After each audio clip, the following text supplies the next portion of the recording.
jeigu ateina, kreipiasi vaikas, bet neištirtas suaugęs vaikas, sakykime, ir jam įdomu prognozės klausimai, ne va tai serga mama kažkuo tai čia nepradėsime tirti nuo vaiko, nuo to suaugusio žmogaus atėjusio prognozės klausimais.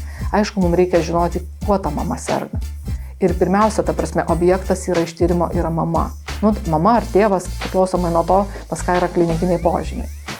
Tai būtent tas objektas. Tada ištyrus ir nustačius ligą ir žinant, kokia jo, sakykime, kada jinai galėtų pasireikšti, kokie yra požymiai, tada galima rekomenduoti tą vadinamą ikisimptominę diagnostiką. Yra ką patyrinėti, yra ką daryti. Pavyzdys kaip Huntingtono liga, kuri prasideda apie 40-45 gyvenimo metus, ta prasme, kad žmogus pradžioje gali keistis elgesys, sutrikti atmintis, ta prasme, kažkokie tai atsiranda nevalingi judesiai, daug genealogijų dažniausiai suicido atveju yra, ta prasme, savižudybės ir tokiu atveju yra galimybė ikisimptomiškai nustatyti ir vaikams. Bet yra tokie ribojimai, kad tai turi būti tik pilnametis žmogus, kuris sąmoningai priima, ta prasme, sprendimą tirtis ir negali būti šitoj vietoje jokios prievartos jam tirtis.